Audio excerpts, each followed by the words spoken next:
और 2 बच्चे हैं। एक बड़ा बच्चा 8 साल का है, छोटा 5 साल का है, दोनों बाहर बैठे हैं, उनके साथ आया हूँ।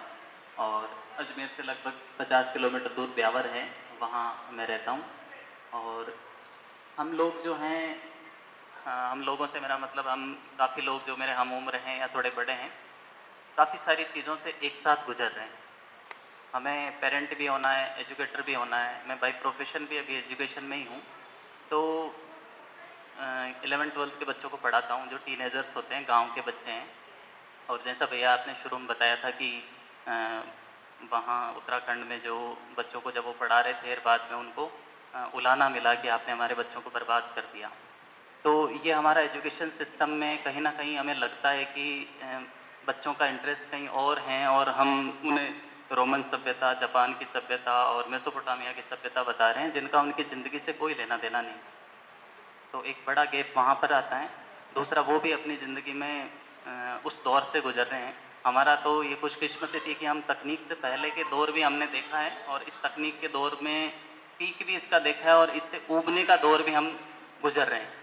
लेकिन इन बच्चों का दुर्भाग्य इतना बुरा है कि ये इस तकनीक के दौर में ही पैदा हुए हैं। इनको उससे पहले का दौर कैसा था उसके बारे में कुछ भी अंदाज़ा नहीं है। दूसरा, ये बच्चे, घर में हम बहुत अच्छा माहौल दे रहे हैं, लेकिन ये बच्चे भी एक साथ कई सारी चीज़ों से गुजर रहे हैं। ये स्कूल बस में जा रहे थे, इन्हें नंबर ऑफ़ वैरायटी वहाँ मिल रही है। स्कूल में जा रहे हैं अपने क्लासरूम में, तो वहाँ भी इन्हें 40 बच्चों का एक अलग ही ग्रुप मिल रहा है। टीचर्स हैं, वो एक अलग ही मानसिकता के साथ हैं। तो दूसरा, ये तकनीक के साथ जब जुड़ रहे हैं, तो ऑनलाइन इन्हें जो कंटेंट मिल रहा है, वहाँ पर भी मच वैरायटी मिल रही है। तो बच्चे भी कंफ्यूज हैं कि कौन सी चीज़ सही है, नहीं है। दूसरा, इनका माइंड भी इतना डेवलप नहीं है। हम बड़े भी जब कंफ्यूज हैं, इतने उलझनों में हैं, तो इनसे तो उम्मीद रखना समझदारी की, और उसमें से सही चूज करना बहुत मुश्किल काम है। और इतनी सारी चीज़ों से गुजर के वो सीमा रेखा कहाँ है, वो संतुलन कहाँ है, अति और अभाव के बीच का उस मापदंड को हम कैसे डिसाइड करें कि हाँ, जो कर रहे हैं वो ठीक है। क्योंकि हर बच्चा अलग है, हर पेरेंट अलग है, उसका बैकग्राउंड अलग है, उसका वातावरण अलग है, उनकी मान्यताएं अलग हैं, उनके कॉन्सेप्ट अलग हैं, उनके तरीके अलग हैं, उनके इंटरेस्ट अलग हैं। तो कौन सी ऐसी चीज़ है जिसको अपन जनरलाइज करके अपन यूज कर सकते हैं, अपना सकते हैं और अपने को इम्प्रूव कर सकते हैं। बच्चे हमसे सीख रहे हैं, हम बच्चों से सीख रहे हैं। तो इन सारी चीज़ों के बीच एक संतुलन कहाँ ढूंढ सकते हैं अपन। तो ये सारी चीज़ें शेयरिंग से ही पता चलती हैं कि हाँ, हम जिस नाव में चल रहे हैं, बाकी लोग किस तरीके से ट्रेवल कर रहे हैं। हो सकता है कि हमारी बात से किसी को फ़ायदा हो जाए, किसी और की बात से हमें फ़ायदा हो जाए। हम जो तरीका अपना रहे हैं वो ज़रूरी नहीं दूसरे बच्चे पर इम्प्लीमेंट हो जाए। एक बच्चा इंट्रोवर्ट है, एक एक्सट्रोवर्ट है, दोनों की ज़रूरतें अलग हैं। हम लेकिन एक ही तरीका उनके साथ बिहेव करते जा रहे हैं। तो इन चीज़ों को पहचानना, इनमें संतुलन ढूंढना और एक अच्छे रास्ते की तरफ बढ़ना, ये सारी हमारी एक्सपेक्टेशंस रहती हैं। इसी रास्ते पर हम आगे बढ़ रहे हैं। तो ये सब कुछ।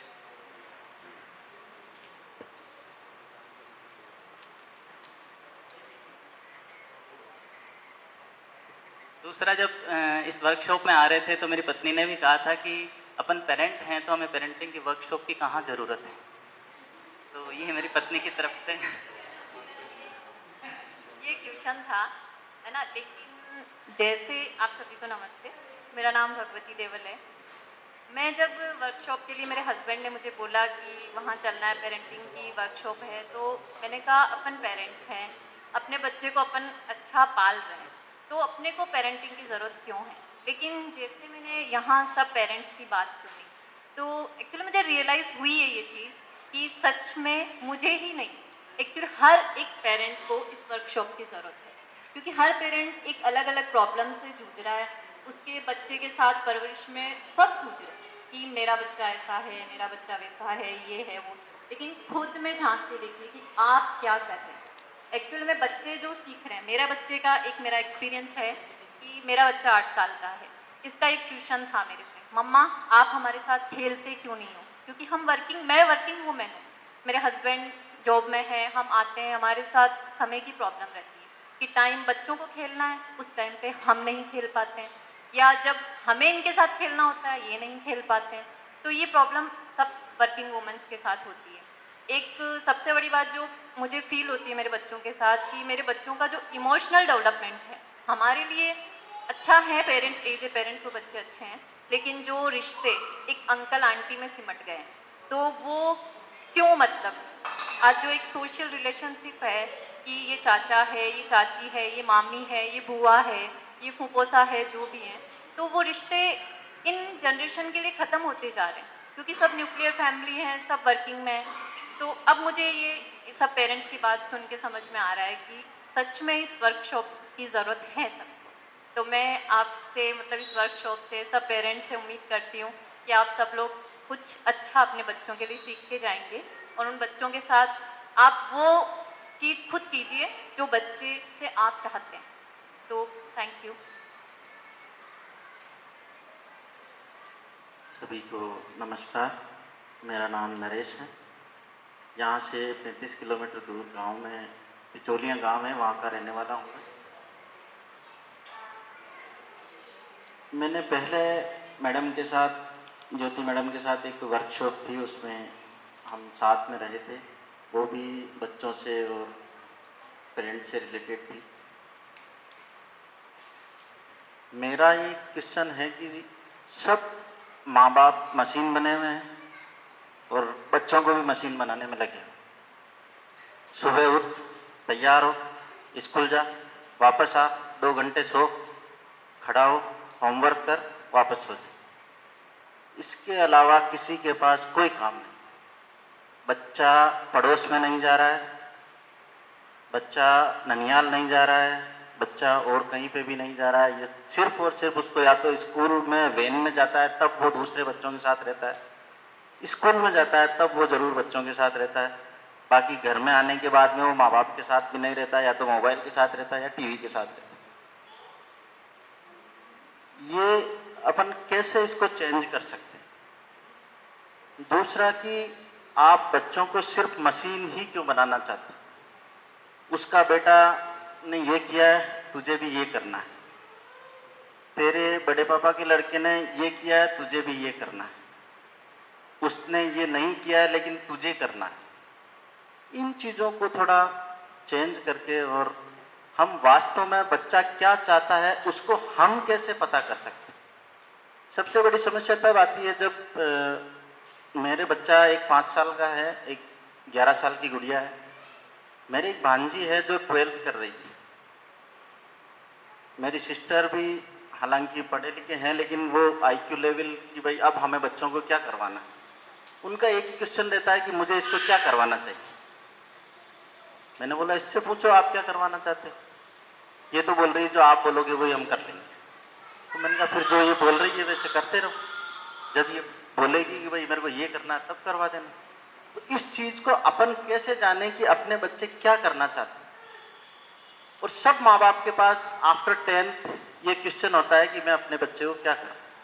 बच्चा अगर खुद डिसीजन नहीं लेता है तो हम खुद डिसीजन ले लेते हैं, या तो उसको डॉक्टर बनाने का, या उसको इंजीनियर बनाने का, और या उसको IAS या RS बनाने का।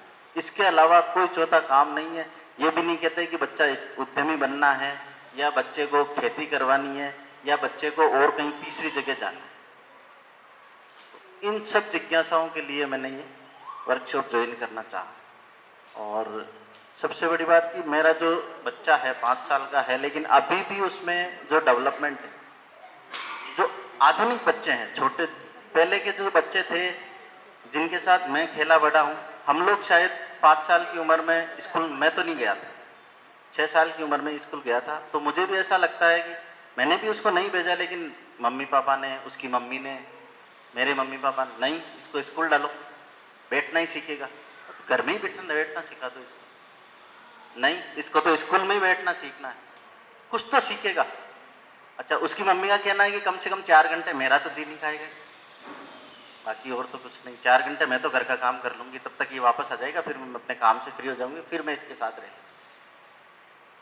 ये थोड़ा मुझे अखरता है, इसलिए मैंने ये वर्कशॉप ज्वाइन की।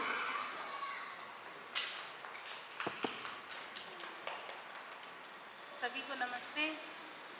मेरा नाम सपना है और मैं एक अध्यापिका हूँ, छोटे बच्चों की क्लास 1 to 8। मैं तो पूरा दिन मतलब बच्चों से ही घिरी रहती हूँ, और हर शब्द का, जैसे बहुत सारे बच्चे बैठे हैं और हमने एक शब्द बोला या कुछ भी बात बोली तो हर बच्चे के लिए वो अलग अलग वो अपने हिसाब से सोचते हैं, उनकी जैसी परिस्थिति है। तो उन बच्चों के प्रति हमारा व्यवहार कैसे अच्छा हो सकता है, और अच्छा तो मैं करती हूँ, लेकिन और अच्छा कैसे हो सकता है, इसीलिए वर्कशॉप ज्वाइन किया। और 4 बच्चे हैं, 3 बेटे और 1 बेटी। तो बच्चों में एक आजकल एक प्रॉब्लम हो रही है कि वो मज़ाक करते करते फिर अचानक से गुस्सा हो जाता है, गुस्सा बहुत ज़्यादा हो जाता है। तो उनको कैसे डीलिंग करनी है। और जैसे आजकल खाना भी खाएंगे तो मोबाइल रखेंगे साथ में, और मोबाइल ले लो तो खाना भी छोड़ देते हैं। ये प्रॉब्लम हो रही, तो मुझे थोड़ा मैनेज करने का मामला समझा। कमी ना रह जाए परवरिश के अंदर, तो हो सकता है आपका अनुभव मेरे अनुभव में काम आ रहे। नमस्ते, मेरा नाम श्याम है और मैं भी बच्चों से जुड़ा हुआ हूँ। एक प्रश्न ये आता है कि जैसे इस्लाम फैमिली में बच्चे देखे हैं कि वो बच्चे कुछ अलग करना चाह रहे हैं और पेरेंट्स जो है वो चाह रहे हैं कि वो शॉपिंग करें। अब ये प्रश्न उठता है कि सही कौन है?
नाम विजय है, अजमेर शहर का ही रहने वाला हूँ और अभी एक 12 जिले में कॉलेज है, वहाँ नौकरी करता हूँ, पढ़ाता हूँ। ऐसा तो नहीं बोलूँगा क्योंकि पढ़ाने के मौके कम ही मिल पाते हैं। जैसा भी भाभी ने, जैसे अन भैया के सामने ये सवाल आया कि हम ऑलरेडी पेरेंट्स हैं तो हम क्यों इस वर्कशॉप में जाएँ, तो हमारे सामने भी कई बार सवाल उठता है कि अभी तो हम पेरेंट्स नहीं हैं तो अभी हम क्यों जाएँ। तो मुझे ऐसा लगता है कि जो बड़ा हिस्सा जो हमारी पीड़ाओं का है वो यही है कि हम जैसा बच्चों को बोल पाते हैं वैसा हम खुद जी नहीं पाते। हम बच्चों को अच्छी अच्छी बातें बोलते हैं, अच्छी अच्छी फिल्में भी दिखाते हैं, बहुत है ना, उनको बहुत अच्छे से प्रीच करते हैं, लेकिन जब हमारे ऊपर बात आती है तो हम तो वैसा ही जीते हैं जैसा हमारे पुराने अभ्यास। तो मुझको ऐसा लगता है कि ये बड़ी ज़रूरत बच्चों के लिए, उनकी पेरेंटिंग बाद में, हमारे लिए पहली ज़रूरत है कि हम अच्छे पेरेंट्स खुद बन पाएँ। क्योंकि कोई बच्चा जब आ रहा है इस दुनिया में तो उसके लिए माता पिता ही सब कुछ है, सारी अपेक्षाएं, सब कुछ वो माता पिता के लिए ही देखता है। तो बच्चों के लिए माता पिता पहले भी खूब तैयारी करके रखते हैं, खूब सारा कपड़ा, रहना सहना, सारी चीज़ें, लेकिन उस आचरण की कमी रहती है जिसको बच्चा देख कर ये कह पाए कि हाँ मुझको मेरे माता पिता जैसा बनना है। तो मुझको ऐसा लगता है कि हम में, जब मैं बात कर रहा हूँ तो अपनी ही बात कर रहा हूँ, कि हम में वो चीज़ों की कमी है जिसको देखकर कोई बच्चा हमसे सीख पाए, किन्हीं आचरणों के साथ जी पाए। दूसरा, जिस तरीके से, जैसे जो शिक्षा से जुड़े हुए हैं लोग, वो समझते होंगे कि बच्चा बच्चे से सीखता है, उसी तरीके से पेरेंटिंग के लिए भी ये आवश्यक है कि एक परिवार दूसरे परिवार से जुड़े, वरना आइसोलेशन में 2 लोग 3 लोगों का आजकल न्यूक्लियर फैमिली रहती है, इतना हैंडल नहीं कर पाते हैं। तो खास करके मैं दीदी को बधाई देना चाहता हूँ कि अजमेर में इस तरीके का एक माहौल बन पाया कि जहाँ कुछ परिवार बैठ के इकट्ठा हुए हैं अपने बच्चों के लिए, अपने बच्चों की परवरिश के लिए खासकर, है ना, ऐसा माहौल बना पाएँ कि हम एक दूसरे से भी सीख पाएँ, वरना ऐसे मौके इस समाज में उपलब्ध नहीं है। तीसरा एक बात जो महत्वपूर्ण है कि पेरेंटिंग अपने आप में, मुझको नहीं लगता कि उस पर एकदम काम किया जाए वो सब ठीक हो जाएगा, ऐसा नहीं है। उसमें पहले खुद पे भी काम करने की आवश्यकता है, कुछ परिवार में भी काम होगा, उससे कुछ माहौल कुछ समाज में भी बनेगा। तो मुझको लगता है कि उस कड़ी के अंदर ये कार्यशाला बहुत महत्वपूर्ण है हम सब। धन्यवाद। इस वर्कशॉप से पहले भी यानी कि कल तक भी आप अपने बच्चों के साथ, अपने परिवार के साथ जी रहे थे और ऐसा भी कुछ बड़ा बवाल नहीं मचा हुआ था, ठीक ही ठाक चल रहा होगा।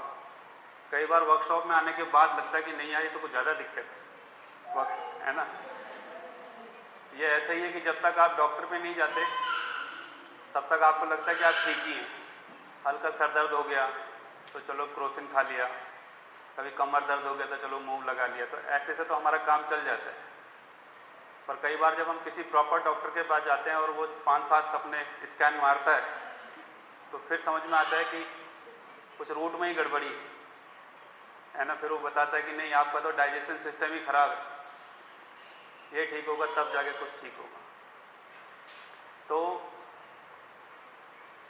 जब डॉक्टर ये बताता है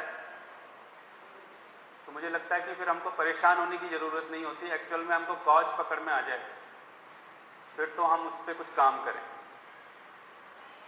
है ना। अभी तक हमारा जो अप्रोच है समस्याओं के प्रति, वो अप्रोच ऐसा है कि एक छोटी समस्या आई तो उसको निपटा लिया, है ना। तो हमारे पास पेन किलर तो मौजूद रहते ही, और पेन किलर कभी भी बीमारी को ठीक नहीं करता है। तो ये वर्कशॉप कुछ इस तरह की है कि अगले 3 दिन अगर हम ठीक से मन लगा पाए, क्योंकि ये जो बात मैं कहने जा रहा हूँ ये ठीक है, बहुत कुछ तो अपना एक्सपीरियंस होगा, लेकिन ये सिर्फ एक्सपीरियंस के दम पे नहीं ये बात करने जा रहे हैं। बेसिकली हम किसी एक ऐसी फिलॉसफी के तहत बात करने जा रहे हैं जो इस मानव जाति के सभी प्रश्नों के जवाब देने का दावा करती है। और हम पिछले 15 साल से उस फिलॉसफी को अध्ययन कर रहे हैं, और जैसे जैसे उसमें आगे बढ़ रहे हैं वैसे वैसे काफ़ी सुखदायक स्थिति में अपने को पा रहे हैं। तो ये एक फिलॉसफी है, कोई एग्जिस्टेंशियल फिलॉसफी इसको हम बोलते हैं, एक नागराज व्यक्ति हुए हैं जिन्होंने इसको इस्टेब्लिश किया है। तो ये एक थोड़ा सा प्रॉब्लम सेंट्रिक बातचीत नहीं है ना। तो इसको लेके हम थोड़ा अपनी चर्चा आगे बढ़ाते हैं। तो जो कुछ हमारी चर्चाओं से निकल के आया, उससे निकल के आया कि हमको कुछ समस्याएं सामने आ रही हैं। एक समस्या क्या आ रही है कि संवाद नहीं हो पा रहा है ना। दूसरी समस्या बाजार की हमारे पास आ रही है कि बाजार का बहुत प्रभाव है। फिर शिक्षा व्यवस्था में भी बहुत सारी झंझटें हमको दिखाई देती है ना। रिश्तों में दूरी भी हमारे सामने एक समस्या है।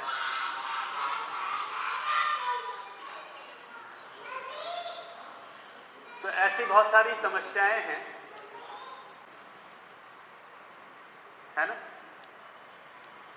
चलिए, तो एक उदाहरण से शुरू करते हैं कि जैसे आप गाड़ी लेके जा रहे हैं और अचानक आपका पेट्रोल खत्म हो गया, है ना, और तो समस्या खड़ी हो गई।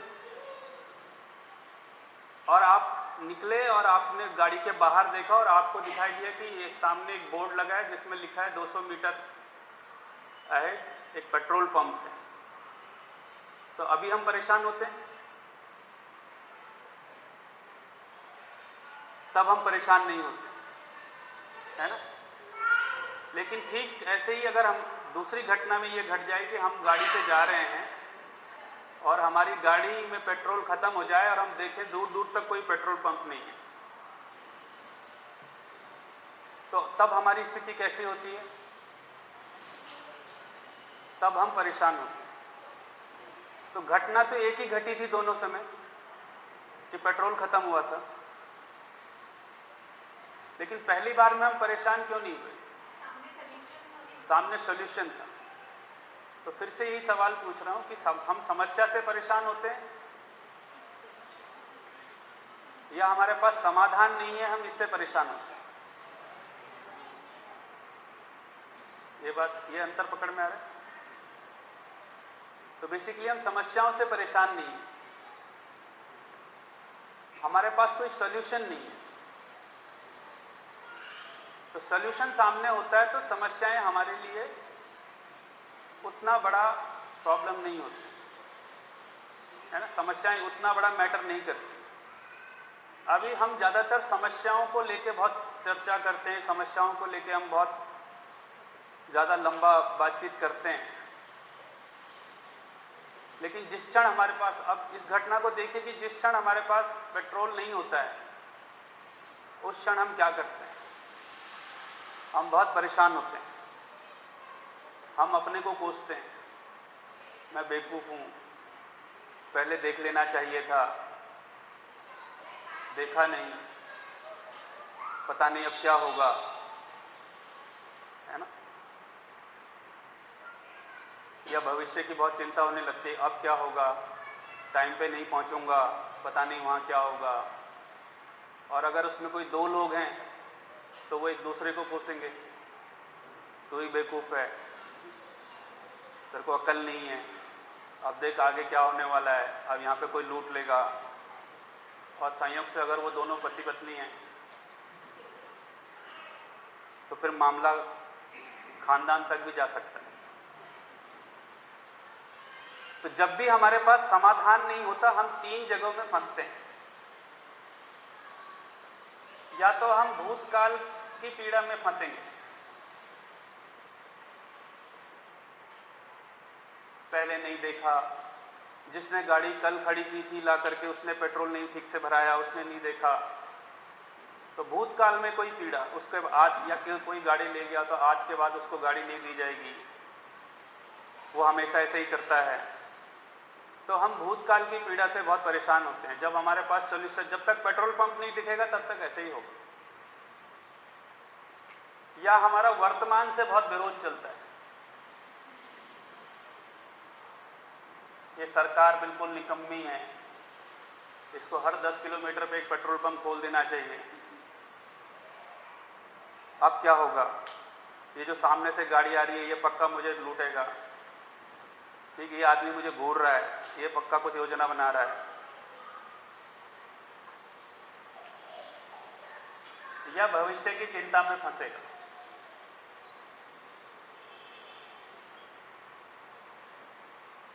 क्या होगा, जहाँ टाइम पे नहीं पहुँचूंगा, दफ्तर जा रहा हूँ तो पता नहीं नौकरी से निकाल दिया जाऊँगा, नहीं निकाल दिया जाऊँगा, कोई बिजनेस मीटिंग के लिए जा रहा है, कैसे होगा, क्या होगा। तो हम अगर अपने को देखें एज ए पेरेंट, तो हम अपने आप को इन 3 जगहों पर फंसा हुआ पाते हैं कि नहीं पाते। अपने बच्चों, अगर हमारे बच्चे थोड़ा बड़े हो गए हैं और हमको उनको लेके कुछ समस्या है, तो हमारा कुछ भूतकाल में चला जाता है, उस समय ऐसा कर दिया होता, उस समय ऐसा नहीं हुआ, ससुराल में ऐसा नहीं हुआ, पति ने साथ नहीं दिया, किसी ने, जो भी बहुत सारी भूतकाल की पीड़ा को लेके फिर हम घूमते रहते। वर्तमान से विरोध तो चलता ही रहता है, ये सुनता नहीं है, ये देखता नहीं है, ये बात नहीं मानता है, और उसके भविष्य की चिंता लगी रहती है। तो जब तक पेट्रोल पंप नहीं दिखा तब तक, और ये जो भविष्य की चिंता है, ये जो भूतकाल की पीड़ा है, ये कोई ऐसी समस्या है जिसका कोई समाधान हो सकता है? भूतकाल की कोई समाधान हो नहीं सकता। वर्तमान के विरोध से कोई हल निकलेगा, और भविष्य आपके हाथ में है नहीं, तो चिंता करके भी कुछ निकलेगा। तो बेसिकली हमारे पास एक ही तरीका है कि हमारे पास समाधान,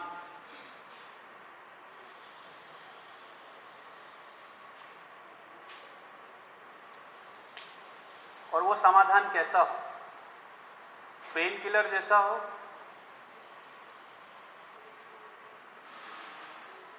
या कोई ऐसा फॉर्मूला हमारे पास हो कि हमको बार बार पेन किलर की जरूरत नहीं पड़े, है ना? और जब भी वो फॉर्मूला ऐसा होगा जो सब पे अप्लाई होगा, तो वो कोई नियम ही होगा, है ना? जैसे पेन किलर कोई नियम नहीं, लेकिन अगर डाइजेशन प्रॉब्लम है, किडनी में प्रॉब्लम है, तो उसके ठीक होने का कोई नियम है। पेन किलर किसी को 1 लगता है, किसी को आधा लगता है, किसी को 2 लगता है। तो हमारे पास समाधान होने की जरूरत है। घंटे में हम ये सेट करते हैं कोशिश कि अगले 2-3 दिन में हम यहाँ पर क्या करने वाले हैं, ठीक हो गया। समाधान के लिए जरूरी है कि हमारे बीच में संवाद हो।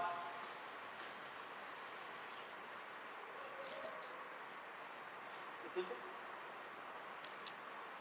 तो संवाद का क्या मतलब हो, तो जब भी कोई आदमी, संवाद किसको बोलते हैं, संवाद किनके बीच में होता है, लोगों के बीच में होता है, यानी ह्यूमन टू ह्यूमन ही होगा। तो जब भी एक आदमी, एक इंसान दूसरे इंसान से बात करता है, तो क्या उसको हम संवाद बोलेंगे? एक इंसान जब दूसरे इंसान से बात करता है, तो क्या उसको हम संवाद कहेंगे?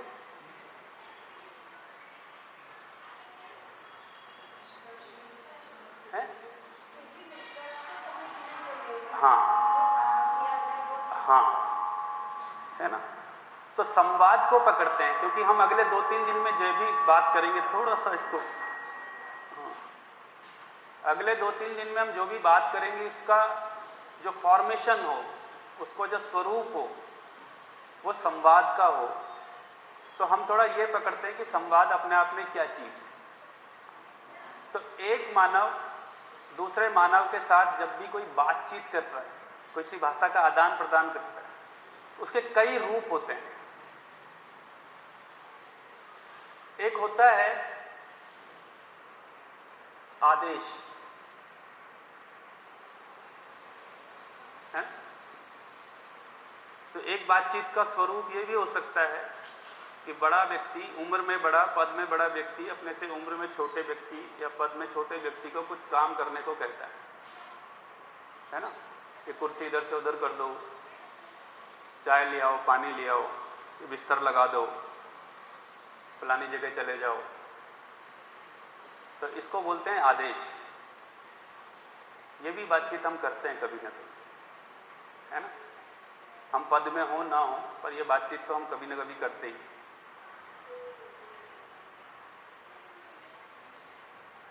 आदेश हमेशा बड़े से छोटे की तरफ ही जाएगा। तो इसको संवाद क्यों नहीं कहेंगे, वो बाद में बात करते हैं, पर एक डिजाइन ये है बात का, जो आदमी से आदमी के बीच में बात होती है। ठीक हो गया। दूसरा एक स्वरूप है आग्रह का, रिक्वेस्ट।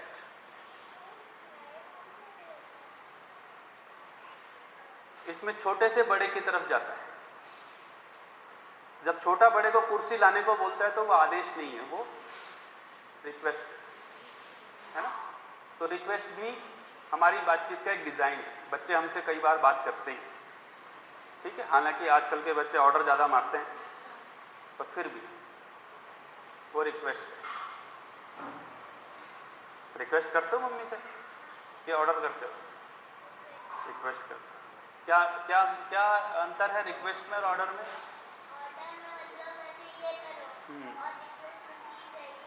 गुड, लड़का काफी समझदार है। तो रिक्वेस्ट भी हम करते हैं, ठीक हो गया। एक और है जिसको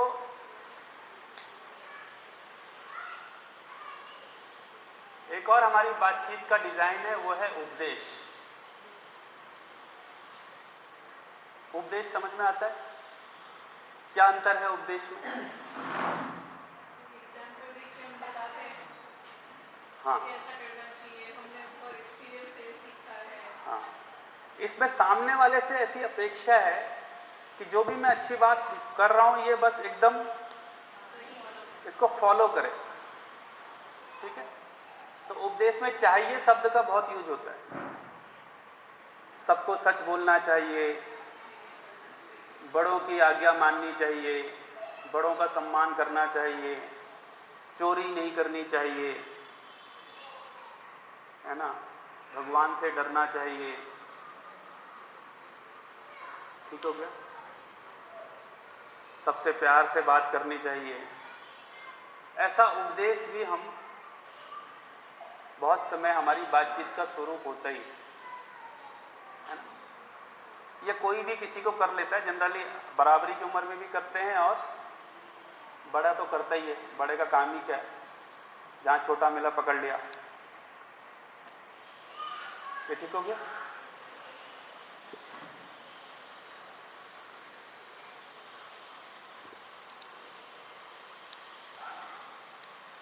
इसके अलावा भी कुछ आप लोग भी बताइए कुछ है। विमर्श तो संवाद का हिस्सा हो।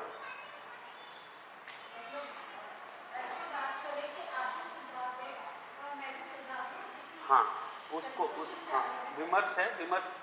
विमर्श को ही हम संवाद बोलते हैं। हाँ, वो तो हम संवाद, अभी मैं संवाद के अलावा बात कर रहा हूँ। बातचीत के और क्या क्या डिजाइन है हमारे बीच है? हाँ, कभी हम कुछ इंफॉर्मेशन भी देते हैं। उदाहरण दीजिए सूचना का कोई। मैं कल अजमेर जा रहा हूँ, 2 दिन बाद आऊँगा, शाम को घर में मेहमान आने वाले हैं, परसों वो जाने वाले हैं, मैं फलाने रिश्तेदार का बेटा फर्स्ट आ गया है, फलाने की नौकरी लग गई है ना। ऐसा हम भी सूचना भी देते हैं। इसके अलावा हाँ, जब हम डांट रहे होते हैं तो बेसिकली कर क्या रहे होते हैं? आदेश भी नहीं होता है। हाँ, इसको शिकायत बोलते हैं।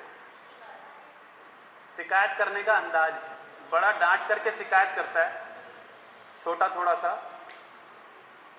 किसी दायरे में रह के, हाँ, कहानी सुनाना वो तो अलग काम है। ठीक, तो शिकायत समझ में आ रहा है? मुझे आपका कोई व्यवहार समझ में नहीं आया, पसंद नहीं आया, तो मैं आपको उसको किसी भी अंदाज, डांटने के अंदाज में, किसी भी भाव में शिकायत कर रहा हूँ, है ना? तो शिकायत भी हम आपस में करते हैं। और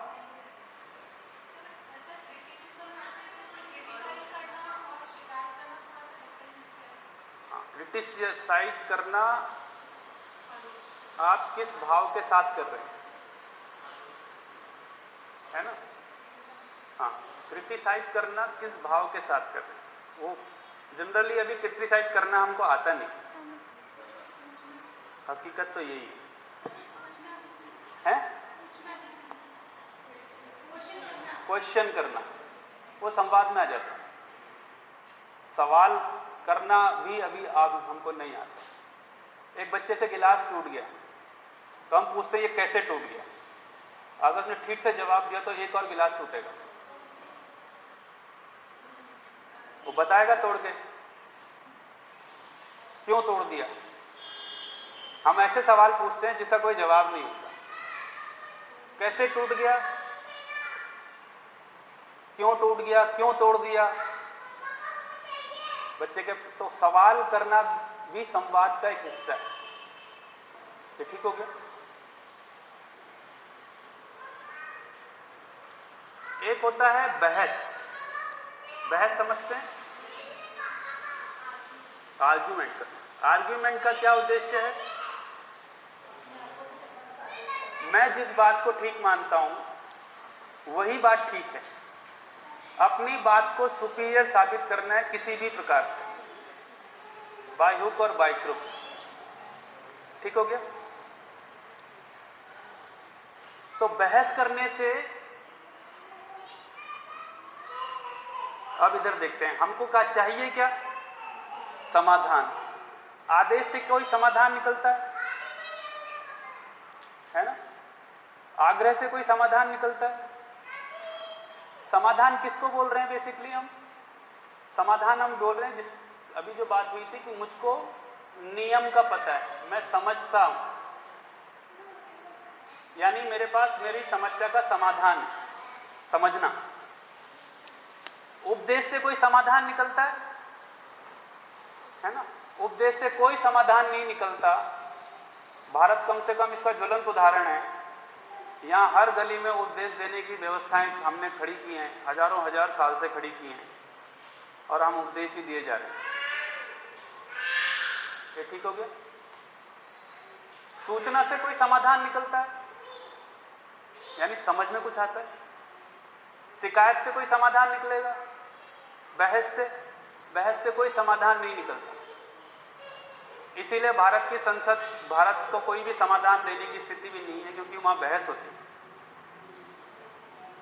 कोर्ट में भी बहस होती है, इसीलिए कोर्ट में न्याय नहीं हो पाता। जो बहस में जीत जाता है उसकी तरफ फैसला हो जाता है ना? और ये बात मैं नहीं बोल रहा हूं, ये भारत के चीफ जस्टिस ने किसी एक हमारे वरिष्ठ साथी के साथ मीटिंग में स्वीकारा था कि हम न्याय नहीं करते, हम फैसला करते, क्योंकि वहां बहस होती है। तो बहस बेसिकली अपनी मान्यता को, जी हाँ, अब माइक घुमाते रहिए जरा, माइक किधर है? हमारी जो जनरेशन है, हम लोग माता पिता का हमेशा कहना ही मानते आए, लेकिन हमारी जनरेशन में भी हमारे जैसे बच्चे हैं जिनमें थोड़ा रीज़न आया कि आप ये कहने के लिए मना कर रहे हैं, तो उसका आप मुझे कारण बता दीजिए तो मुझे समझ आ जाएगा। अब हमने अपने बच्चों का भी देखा, उनको अगर हम रीज़न बताते हैं तो वो एकदम से मान लेते हैं कि अच्छा ये आप इसलिए कह रहे हैं, तो फॉलो हो जाता है। लेकिन आज अगर बीइंग अ डॉटर, अगर मैं अपने फादर से कोई बात पूछती हूँ कि वो मुझे समझ नहीं आ रही, क्योंकि अब मैं दूसरी जनरेशन के साथ भी काम कर रही हूँ और जो मैंने सीखा है वो भी काम कर रही हूँ। लेकिन जैसे ही मैंने उनसे प्रश्न किया तो वो सीधा बोलते हैं कि मेरे से बहस मत करो। तो मुझे लगता है कि ये तो अनजस्टिस हुआ ना।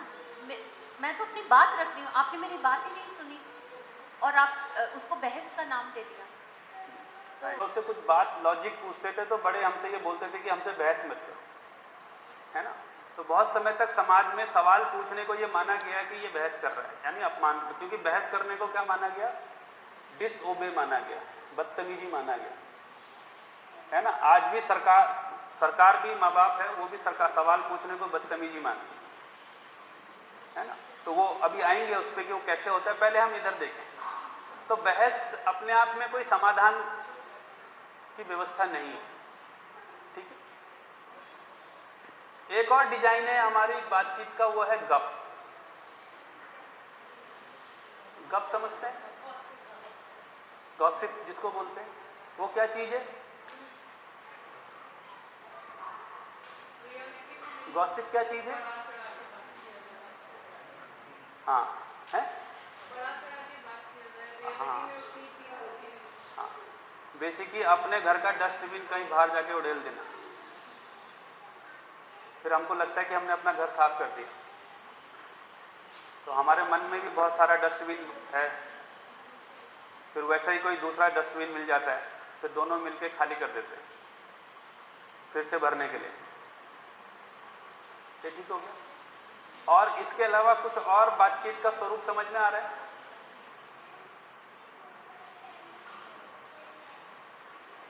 इसके अलावा कोई बातचीत का स्वरूप समझ में आ रहा है?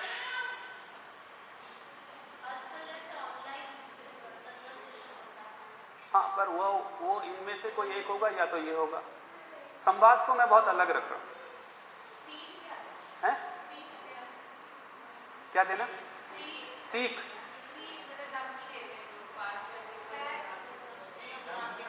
धमकी देना, हाँ, है ना। वो बहस भी हो सकती है, या उसको कुछ और नाम दे दीजिए इधर, है ना। किसी को दबाव देना, कुछ नाम दे सकते हैं उसको,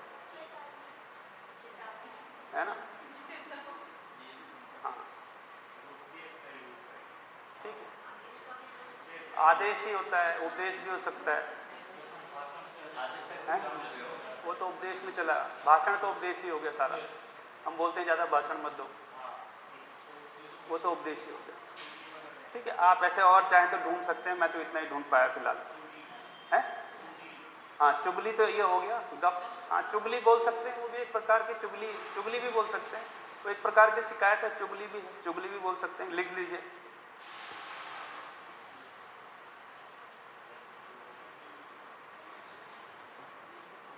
संवाद किसको बोल रहे हैं फिर? तो संवाद ये बोल रहे हैं समझने के लिए, यानी समाधान के लिए, समाधान के लिए बातचीत।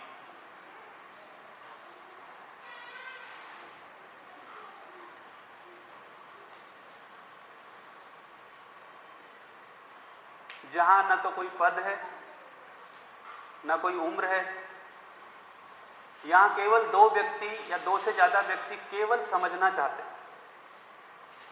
उसमें से किसी के पास सवाल हो सकता है, किसी के पास जवाब हो सकता है, या दोनों के पास सवाल हो तो मिलकर के अपने सवालों पर बातचीत कर रहे हैं, लेकिन उनका उद्देश्य न तो वो आदेश दे रहे एक दूसरे को, न शिकायत है। तो जो अगले 3-4 दिनों में हम 2-3 दिन में हम करेंगे, वो बेसिकली संवाद है। ये ठीक हो गया। तो अब ये बताइए, हम थोड़ा सा अपने अंदर झांकें और देखें कितनी देर हम घरों में अपने रिश्तों से, अपने बच्चों से कितनी देर हमारा संवाद हो पाता है। स्कूल में कितनी देर संवाद हो पाता है। हम में से बहुत सारे लोग शिक्षक हैं, बहुत सारे लोग पेरेंट्स हैं। संवाद का मतलब ये समझने के लिए संवाद। तो कितनी देर हो पाता है? 24 घंटे में से 8 घंटे हम लगभग सोते हैं, बाकी 2-4 घंटे, 5-6 घंटे हमारे काम धाम में और बाकी चीज में निकल जाते हैं। मुश्किल से अगर हम रेशो निकालें तो 2-2.5 घंटे की बातचीत हमारे बीच होती है। उस 2-2.5 घंटे की बातचीत में संवाद कितना हो पा रहा है?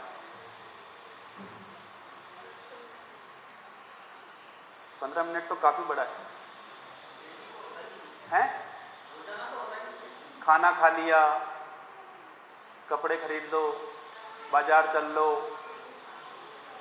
होमवर्क कर लो, नंबर कितने आए, अंदर बैठ जाओ, तुम बहुत बोलने लगे हो, तुम मेरी बात सुनते नहीं हो।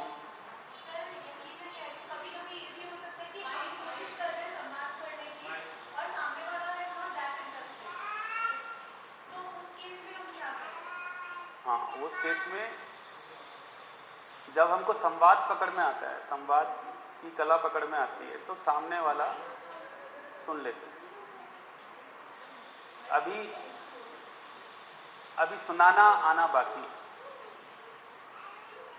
है ना। हाँ जी,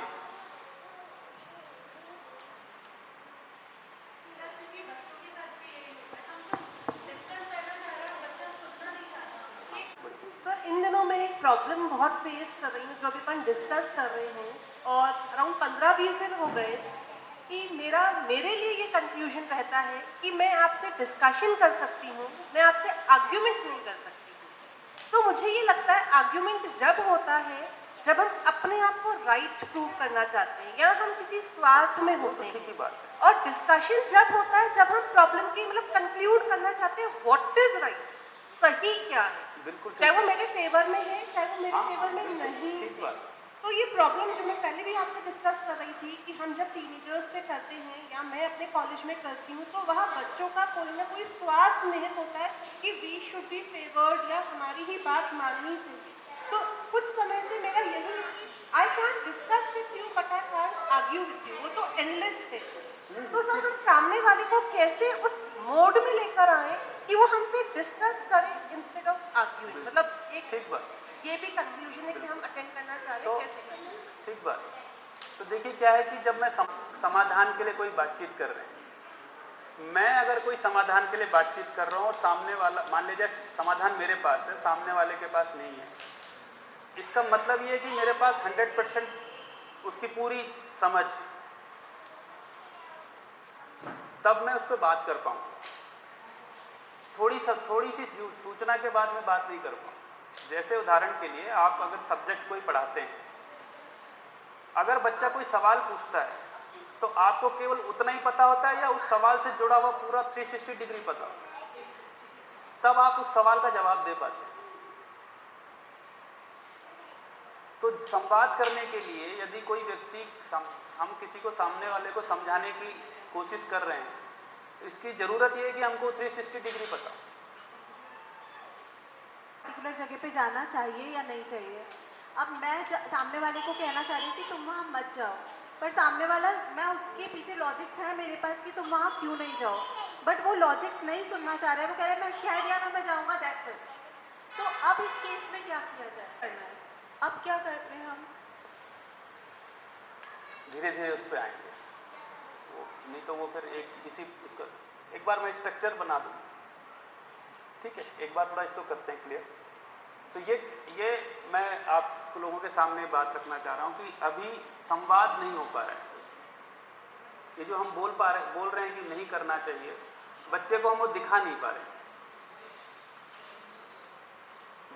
जो जहाँ आप उसको नहीं भेजना चाह रहे हैं और उससे जो खतरा है, देखिए क्या है, आदमी का समझने का जो पैटर्न है, वो पैटर्न है वो बेसिकली इमेजिनेशन से समझता है, वो चित्र बनता है ना। आपका वो चित्र बना हुआ है, वो चित्र बच्चे तक पहुंच जाए, वो एक्चुअल में वो कम्युनिकेशन। तो जो नहीं पकड़ पा रहा है बच्चा, तो बेसिकली वो कोई चित्र नहीं बन पा रहा है। आपने ये बात कभी कभी नोट की होगी कि जैसे आप अजमेर में यहाँ के रहने वाले और मैं बाहर से आया, स्टेशन से आया हूँ और मुझे यहाँ आना है, जब आप मुझे यहाँ का रास्ता बताते हो तो आप अपनी इमेजिनेशन से बताते हो, क्योंकि आपको तो पूरा छपा हुआ है, मुझे वो करना पड़ता है। इसलिए आप फ़ोन पे कितना ही सही रास्ता बता दो, उसे 25 बार पूछना ही पड़ता है। क्यों? क्योंकि मेरे वो चित्र नहीं बना है। जब मैं उसमें आ जाऊँगा, जब वो चित्र मेरा भी बन जाएगा, तब हमारे बीच में रास्ते को लेकर कोई कम्युनिकेशन होगा। ठीक हो गया।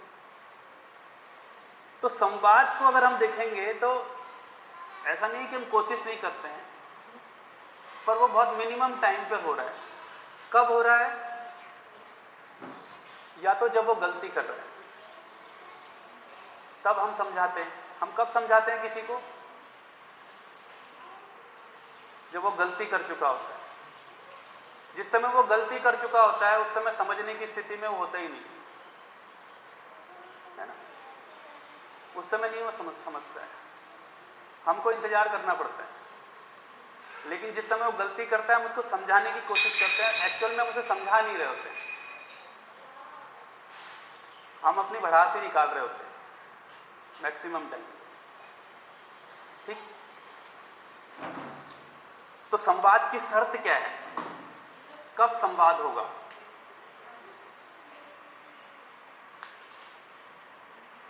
तो संवाद के लिए पहली शर्त यह है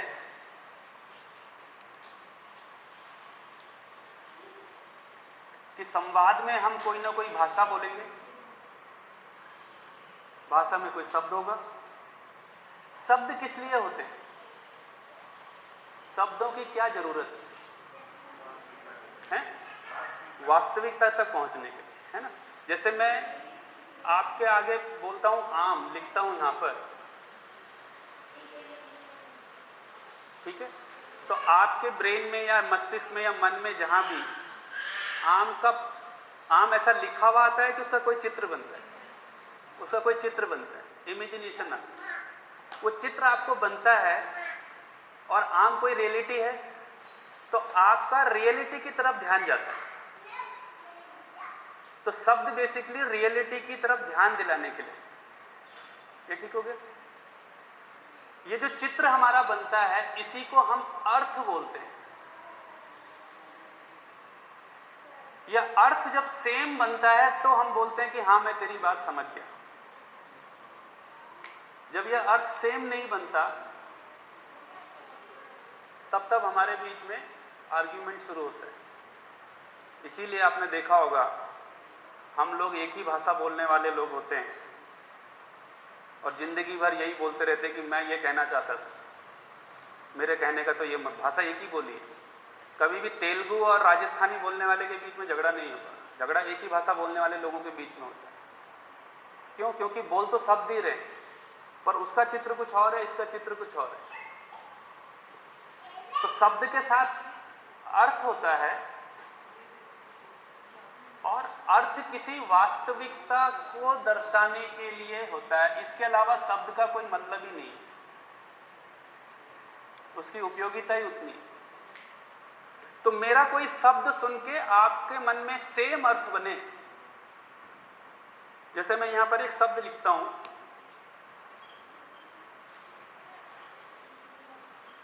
आप इसे पढ़ पाते हैं, यानी शब्द आप तक पहुंचा, आप कुछ समझे, आपको कुछ समझ नहीं आएगा, जबकि आप हिंदी पढ़ पा रहे हैं। क्यों नहीं समझ में आया? क्योंकि आपको नहीं पता कि मैं किसके बारे में बात कर रहा हूं। ठीक हो गया। ये गढ़वाल का शब्द है, गढ़वाली, मैं गढ़वाल का रहने वाला हूँ, गढ़वाली भाषा का शब्द है ना। इस शब्द को जैसे बच्चे को पाला जाता है वैसे पेड़ को पराला जाता है। जब मैं किसी पेड़ को खाद पानी बीज दे के उसे बड़ा करता हूँ तो मैं बोलता हूँ ये पेड़ को मैंने पराला है। अब जब अगली बार आप इस शब्द को सुनेंगे, अब आपका इमेजिनेशन बना है शब्द सुन के, तो ये किसी रियलिटी की तरफ ध्यान गया। अब गड़बड़ कहाँ होती है? तो हमारे पास बहुत सारे शब्द हैं,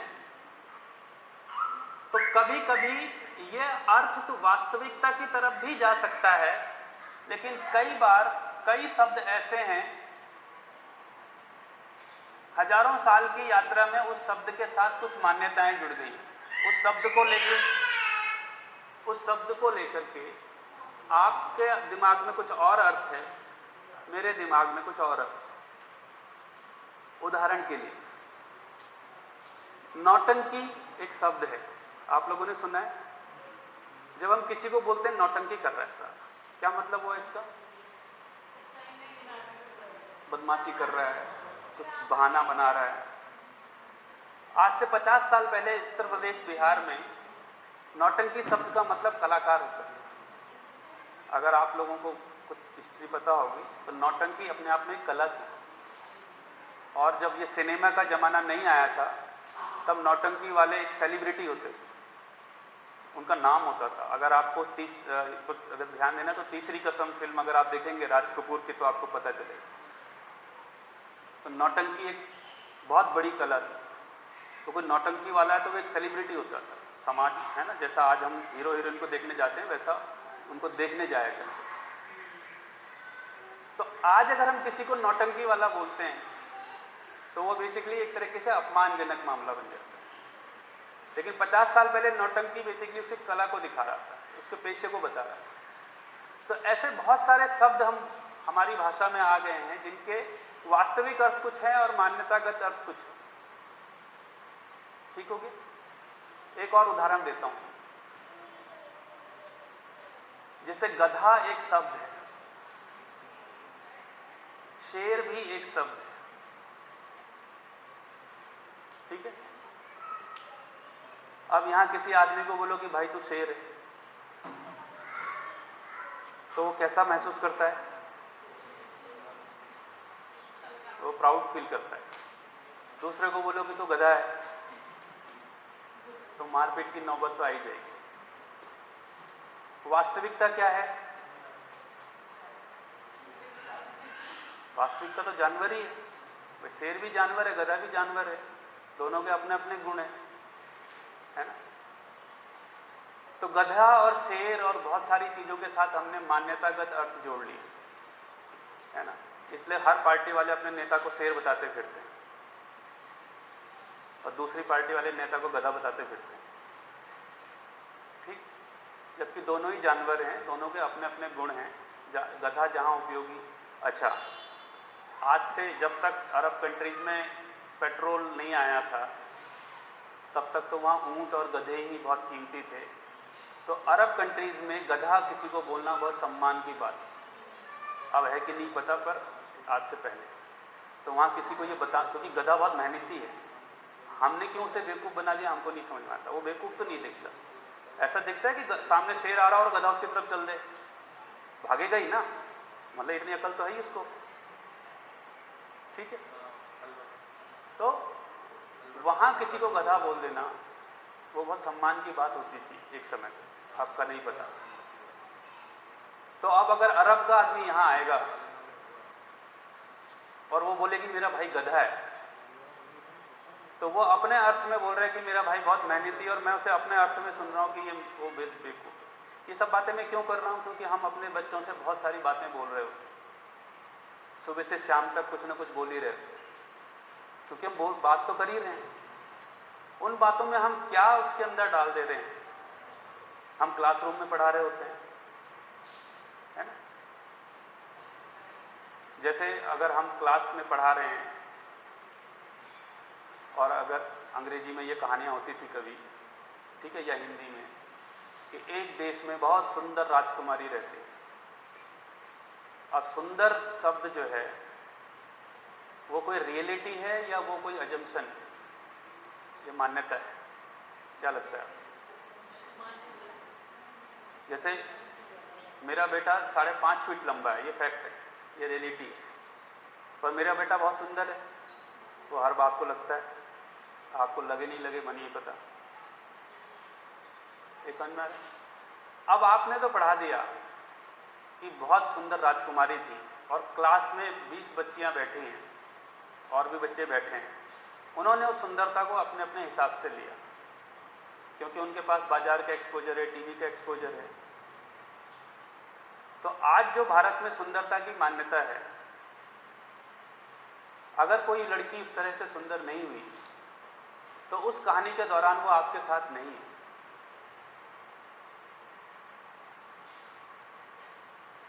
ये बात पकड़ में आ रही है? और ऐसा बहुत, मेरा एक बहुत अपना एक्सपीरियंस है। मसूरी सिद्ध में मैं बोल रहा था, एक बहुत बड़ा स्कूल आते थे वहाँ पर अपने बच्चों को एक्सपोजर टूर कराने। तो उन्होंने एक सिंड्रेला एक नाटक दिखाया हमको, और सिंड्रेला की कहानी सुनी है आप सब लोगों ने? सिंड्रेला सिंपल एक कहानी है, मतलब है यो यूरोप की कहानी है, जिसमें एक लड़की अपनी सौतेली चाची और चचेरी बहनों के साथ रहती थी, और जैसा सभी कहानियों में होता है कि वो चाची थोड़ा दुष्ट थी, वो उसको ह्यूमिलेट करती थी, उससे सारा काम कराती थी। उस देश में ये परंपरा थी कि राजकुमार की जब शादी होनी होती थी तो वो सब लड़कियों को पार्टी में इनवाइट करता था, और उसमें से जिस लड़की को वो डांस के लिए प्रपोज करता था उस लड़की से उसकी शादी हो जाती थी। ऐसा यूरोप की परंपरा थी। तो वहाँ का राजकुमार जवान हुआ, फिर ये शादी के लिए सबको इनवाइट किया, पार्टियों के लिए इनवाइट किया, और ऐसी पार्टियाँ कई कई दिन चलती थी। तो चाची की ये दोनों लड़कियाँ भी गई और इसको भी जाना था, लेकिन इसको तो जाने नहीं देना था उन्होंने। तो ये बहुत उदास थी। फिर एक परी आती है और वो इसको बहुत खूबसूरत बना देती है, और इसको एकदम हीरे मोती के कपड़े पहनाती है, और एक जूता पहनाती है कांच का बहुत ही सुंदर, और फिर बताती है कि 4 बजे से पहले वापस आ जाना। तो ये वहाँ जाती है। तो फाइनली राजकुमार ने इसको प्रपोज करना ही था, तो अगले 2-3 दिन तक ये रोज़ डांस करते हैं। एक दिन इसे देर हो जाती है और ये हड़बड़ाहट में भागती हुई अपना एक जूता वहाँ छोड़ के ये वापस आ जाती है। उसके बाद राजकुमार इसको ढूंढता है, और फिर राजकुमार फिर सब लड़कियों को जूते पहना रहे होते हैं। फाइनली वो इस जूते को पहना, इसको आता, शादी हो जाती है। Simple happy ending. अब इन्होंने कहा कि सर हम आप लोगों को, हमारे बच्चों ने नाटक तैयार किया है। हमने कहा अच्छी बात है, दिखाओ। तो नाटक दिखाया।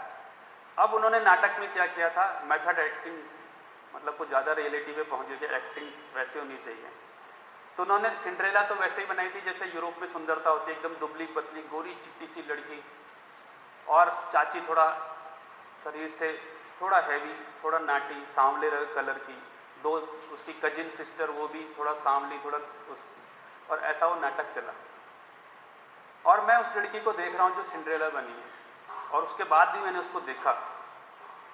तो मैं पहले भी नोट कर रहा था, पर मुझे बाद में समझ में आ गया कि ये उसका चलना ढलना और उसका वो पूरा जो पॉस्चर था वो सिंड्रेला का ही था, वो सिंड्रेला में ही जी रही थी। मैंने कहा आप ये नाटक कब से करा रहे हैं उसको? कि बोला 2-3 साल हो गए। 3 साल से लड़की सिंड्रेला ही बन रही है। तो बोला सर आपको कैसा लगा हमारा नाटक? मैंने कहा भैया आपने तो कबाड़ा कर दिया। ये लड़की जो है अब ये राजकुमार का इंतजार करेगी जिंदगी भर, मिल जाए तो उसकी किस्मत, पर अगर नहीं मिला और संभावना तो मैंने कहा इसका, मैंने कहा, और वो जो मैंने कहा आप जो बताना चाह रहे थे, आपने ये बताया कि सांवले और मोटे लोग हमेशा दोस्ती होते हैं। हमारी फिल्मों में भी ऐसे ही बताया जाता है। इसलिए हमारे देश में सांवला होना किसी भी लड़की के लिए एक अभिशाप जैसा हो गया। उसका 50% कॉन्फिडेंस उधर ही निपट जाता है, ठीक है, और उसकी 50% कमाई फिर बोरोप्लस वाले ले जाते हैं, कौन सी जो भी फेयर एंड लवली ले जाते हैं, ठीक है। ये पकड़ में आ रहा है। ये सब कहानियाँ क्यों सुना रहा हूँ? क्योंकि फाइनली हमको बात ही करनी है ना। तो ये जो पीढ़ी है, ये नई पीढ़ी की हमारी तैयारी नहीं है। जिस तरह से सराउंडिंग बदली है जितनी तेजी से, हमारा सॉफ्टवेयर नहीं बदला है उतनी तेजी से। हमारे हार्डवेयर तो बदल गए हैं। बच्चों के साथ बात करने के, या किसी भी जगह स्कूल में बात करने के, स्कूल में बच्चों को पढ़ाने के, या अपने बच्चों के साथ, तो जिस तरह से सराउंडिंग बदली है पिछले 20 साल 25 साल में, जितनी तेजी से बदली है, उतनी तेजी से हमारा सॉफ्टवेयर नहीं बदला है। तो जितना इंफॉर्मेशन बच्चों के पास आ रहा है, उतना इंफॉर्मेशन को एनालिसिस करने की, उसके हिसाब से उनसे बात करने की हमारे पास अभी कोई स्ट्रेटेजी हमारे पास नहीं है। ले दे के हमारा पास इतना ही बचा है कि पहले के माँ बाप थोड़ा सख्ती से पेश आते थे, हम थोड़ा प्यार से पेश आते, लेकिन वो रिएक्शन में है, वो कोई सोल्यूशन नहीं है। हमारे ज़्यादातर सोल्यूशन ऐसा था कि अच्छा वो ऐसा करते थे, हम ऐसा नहीं करेंगे। नहीं करना, कुछ करना नहीं है। हमारे माँ बाप हमको डराते थे, हम नहीं डराएंगे, तो फिर क्या करोगे? फिर आप एक दिन बोलोगे यार ये बहुत सर चढ़ गए। हम इस बात से बहुत परेशान हुए। जब हम स्कूल में गए तो हम थोड़ा संवेदनशील लोग, हम सब संवेदनशील लोग हैं, इसीलिए यहाँ बैठे हैं, अपने बच्चों की चिंता है। तो हम भी जब टीचर बने तो हमको अच्छा टीचर बनना है।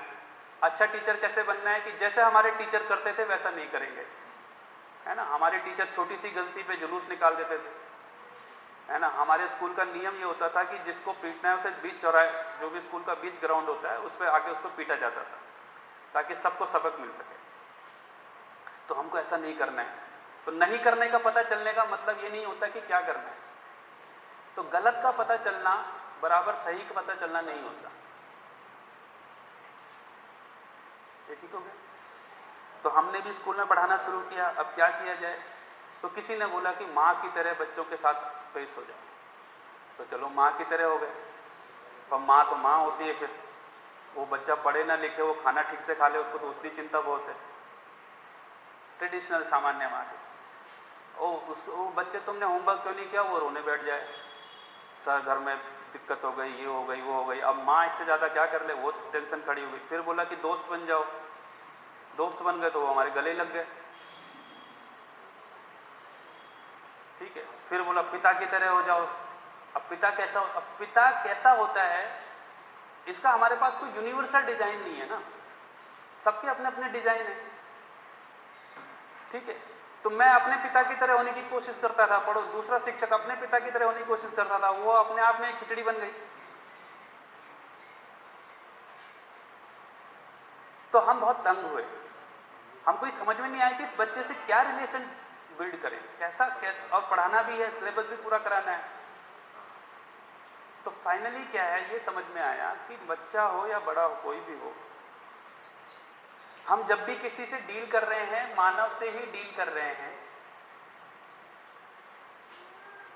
ये समझ में आता है। तो अगर एक मानव का हार्ट में कोई प्रॉब्लम आती है तो हम हार्ट के डॉक्टर के पास ले जाते हैं। हार्ट के डॉक्टर सारी दुनिया में एक जैसे होंगे कि अलग अलग होंगे? क्योंकि हार्ट एक जैसा है, यूनिवर्सल लॉ लागू होता है। किडनी में कोई प्रॉब्लम हो गई, कुछ और प्रॉब्लम हो गई, सबके डॉक्टर सेम ही होते हैं। लेकिन मेरा बच्चा मेरी बात नहीं सुनता है, या वो टेंशन में रहता है, या वो उदंडता करता है। इसका मतलब उसके शरीर में कोई प्रॉब्लम है कि उसके मन में कोई प्रॉब्लम है? अब मन का कहाँ डॉक्टर हमारे पास है? क्योंकि मन अपने आप में क्या चीज़ है, इसके हमारे पास कोई यूनिवर्सल डिजाइन नहीं है। तो हम कैसे मन पे काम करें? ये जो हम बच्चों के साथ अभी प्रॉब्लम हम बोल रहे हैं, ये प्रॉब्लम उनके शरीर के साथ ज़्यादा आ रही है कि मन के साथ ज़्यादा आ रही है? तो मन क्या चीज़ है,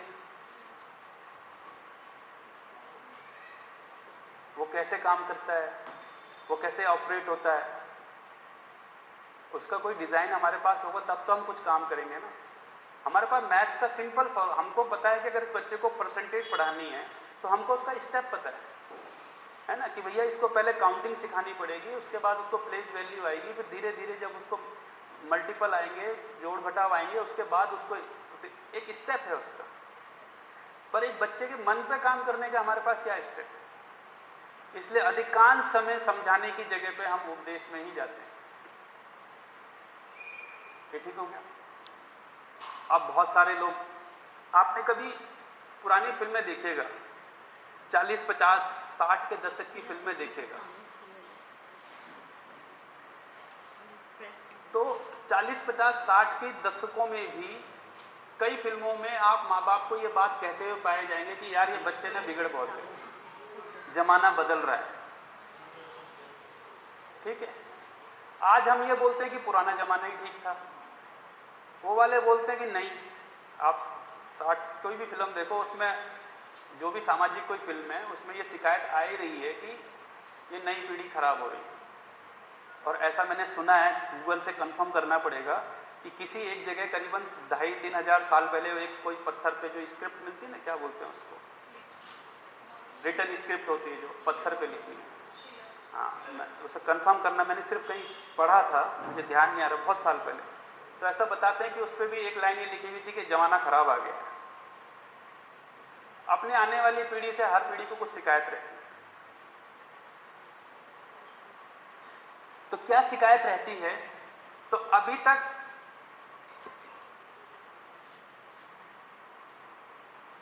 हमारे पास मानव क्या चीज है, उसका ऑपरेटिंग सिस्टम क्या है, इसके बारे में हमारे पास ठीक कोई इंफॉर्मेशन नहीं है। कुछ कल्पनाएं हैं।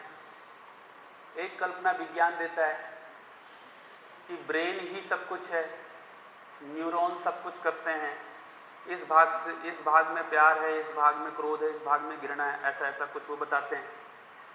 और फिर ये बोलते हैं कि सारा ब्रेन जो है क्या है, केमिकल, फिजिकल केमिकल बॉन्डिंग है।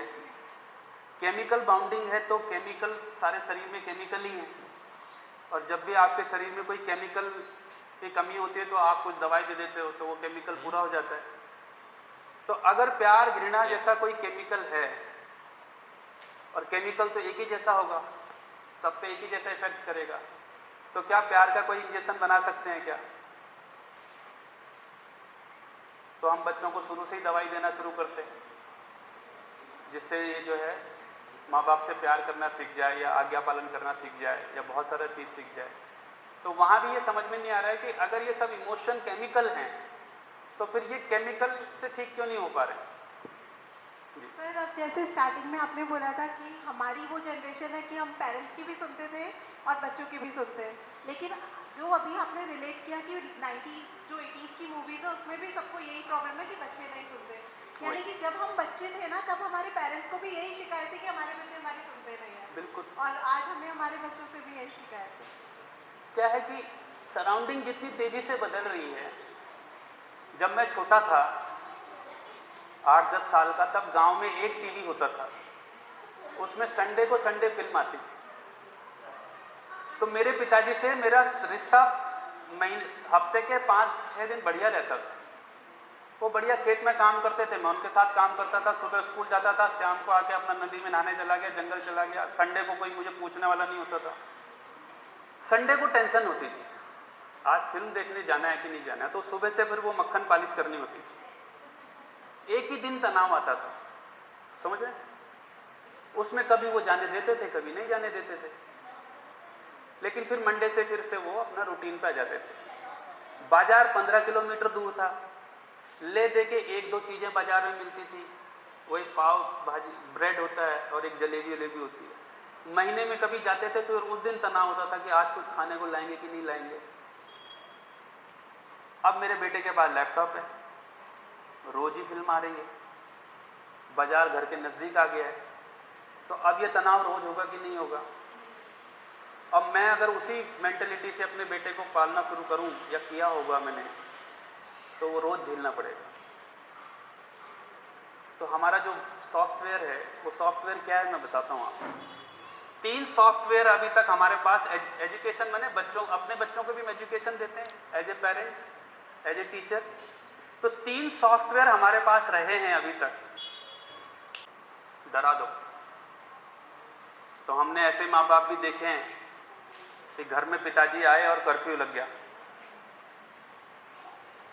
आप लोगों ने तो देखा ही होगा। जी आइए। हाँ, उस समय तक